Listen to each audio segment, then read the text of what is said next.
Hello friends, in today's video I want to show you how we mix our fertilizers, how we prepare a fertilizer blend so that we can use it easily in the garden. So there are different ways of doing it depending on what you're using, and I think it's easier to mix up everything and then just put it in each grow bag rather than going around each grow bag and adding different things, so that just increases the work. So what I'm going to do is use this pot to measure up everything. So I've already put in one pot full of compost. This is a pot full of vermicompost. Usually when you apply fertilizer, it's best to mix it in with something alive and full of microbes. The next thing that I want to add is Jeevamrut. I can't make this in my garden indoors, so I just buy this powder from Ratanshi. Now this is not going to be a pot full. You just need 2 or 3 tablespoons of this. This will help to reactivate and get lots of microbes into the soil. What it says here on the packet is Jeevamrut brings back to life the millions of beneficial microorganisms, relying on the concept of natural farming, and you have to mix it with soil or any potting mix media. I've added around 3 to 4 tablespoons of that. And this is castor cake. I don't have neem cake right now, so I'm going to add, this is a pot full luckily. This is a 1 kilo bag of castor cake. It's for 50 rupees. Obviously if you buy in bulk you'll get it cheaper. So 1 cup of this goes in, 1 pot. The same quantity of bone meal goes in.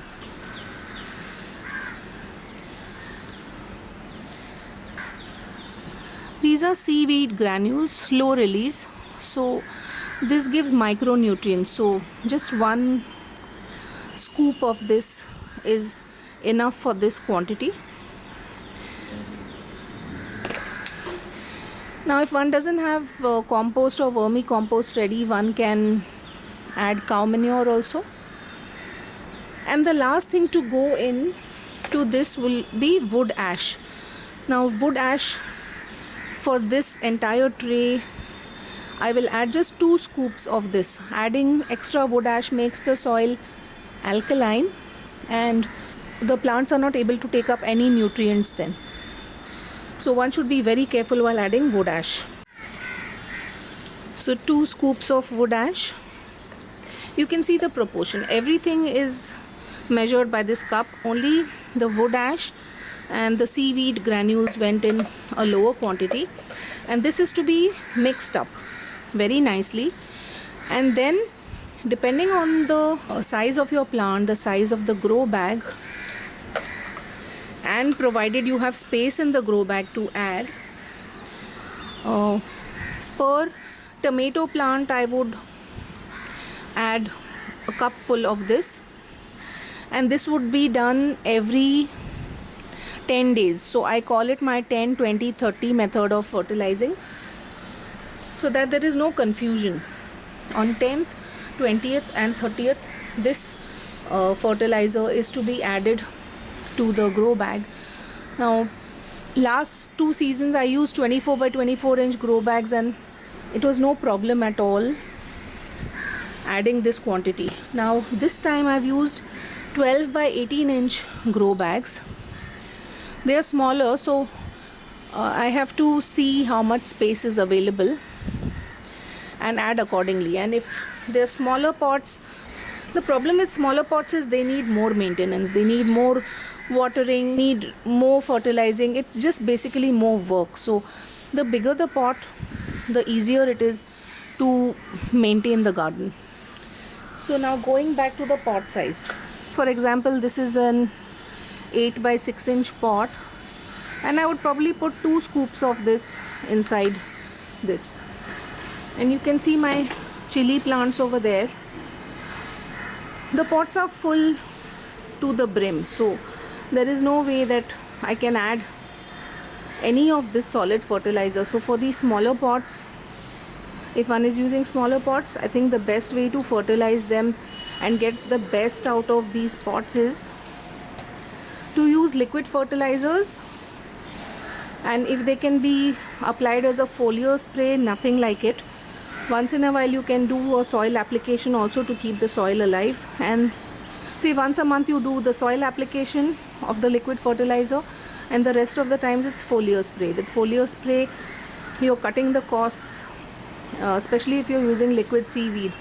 It is 2 ml per liter of water, whether it's soil application or whether it's foliar spray. So obviously in a foliar spray you will probably be able to fertilize your entire garden with 2 ml, whereas if you're going to use soil application, you will finish up quite a bit of the bottle quickly. So depending on how big your garden is and what your situation is, what is your preference, if foliar spray is easy, then I think that would be the best way. So now to just mix up everything properly.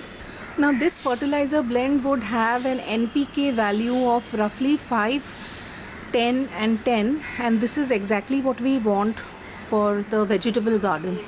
5, 10, 10, 6, 12, 12. Basically nitrogen has to be on the lower side, and phosphorus and potassium have to be almost double that of nitrogen.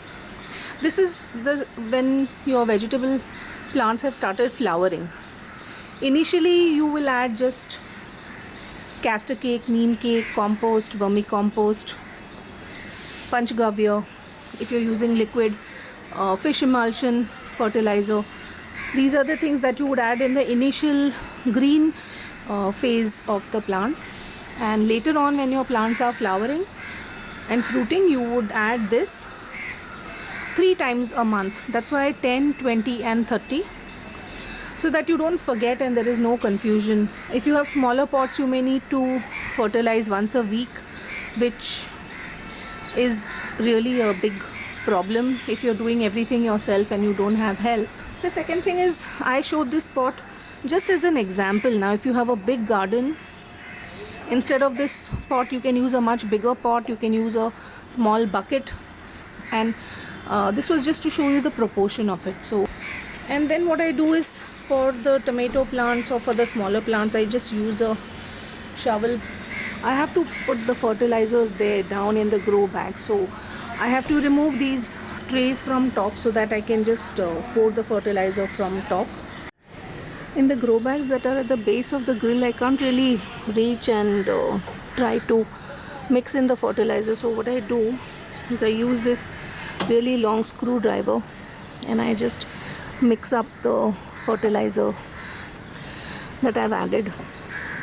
Or if while watering the potting mix has moved to one side, then I just get it mixed up like this, because otherwise then the water just starts to overflow. The perils of a tiny garden.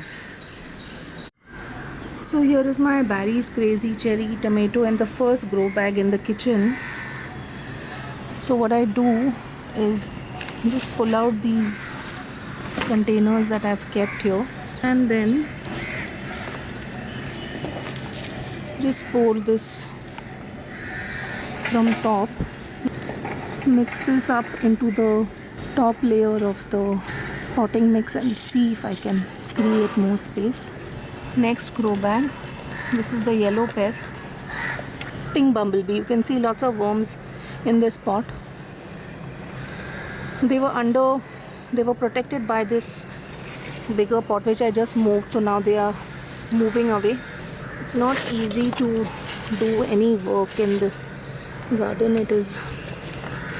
I have to move several things to get something done. And I'll just mix it up.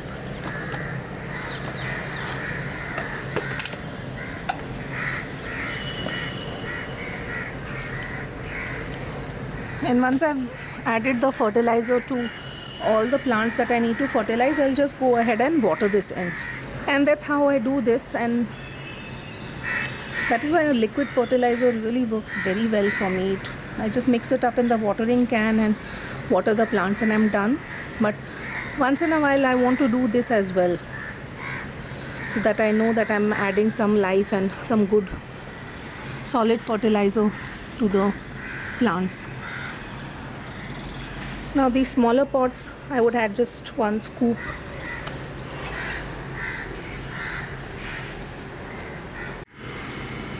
At this stage, each grow bag needs around 3 liters of water, and these are 12 by 18 inch grow bags.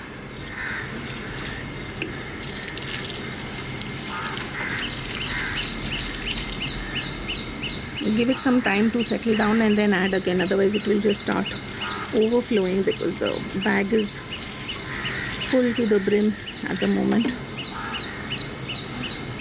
So it's a 5 liter can, so I add around half of the water to each grow bag.